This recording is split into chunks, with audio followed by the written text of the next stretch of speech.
রাজনীতিকে পেশা নয় দায়িত্ব হিসেবে নেয়ার কথা জানিয়ে দুর্নীতির বিরুদ্ধে কঠোর অবস্থানের ঘোষণা দিয়েছে জামায়াত ইসলামী। হবিগঞ্জের নিউফিল্ড মাঠে নির্বাচনী জনসভায় দলের আমির ডাক্তার শফিকুর রহমান বলেন, যারা রাজনীতিকে পেশা হিসেবে নিয়েছে তারাই দুর্নীতি, চাঁদাবাজি ও লুণ্ঠনের সঙ্গে জড়িত। রাজনীতি আমাদের পেশা নয়, রাজনীতিকে আমরা কর্তব্য হিসাবে নিয়েছি। রাজনীতিতে যারা পেশা হিসাবে নিয়েছে, দুর্নীতি, চাঁদাবাজি, মামলাবাজি, লুণ্ঠন এগুলা তারা করে। ক্ষমতায় গেলে জামায়াতের সংসদ সদস্যরা ট্যাক্স মুক্ত গাড়ি ও স্বল্প মূল্যের সরকারি ফ্ল্যাট নেবেন না বলেও জানান তিনি। বলেন, নির্বাচিত জনপ্রতিনিধিও তাদের পরিবারের আয় ব্যয়ের হিসাব প্রকাশ করা হবে। দুর্নীতিতে জড়ালে কাউকে ছাড় দেয়া হবে না। যারা নির্বাচিত প্রতিনিধি হবেন তারাই চরিত্র হারিয়ে লুণ্ঠনকারী হয়ে যাবেন, সেই বাংলাদেশ দেখতে চাই না। আমাদের যারা নির্বাচিত হবেন তারা প্রতি বছর একবার জনগণের সামনে তাদের আয় ব্যয়ের হিসাব প্রকাশ করতে বাধ্য হবেন।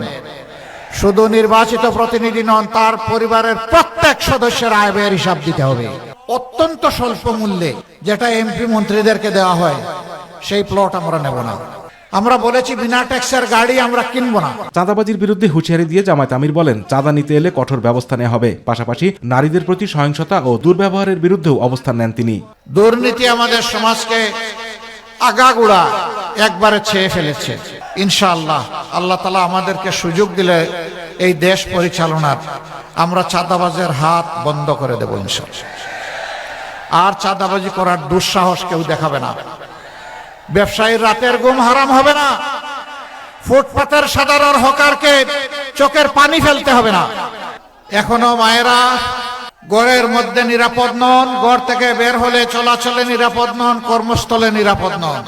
চা শ্রমিকদের জীবনমান উন্নয়ন, শিক্ষা ও স্বাস্থ্যসেবার নিশ্চয়তা এবং চা বাগানের আধুনিকায়নের প্রতিশ্রুতিও দেন জামায়াত ইসলামের আমির ডাক্তার শফিকুর রহমান।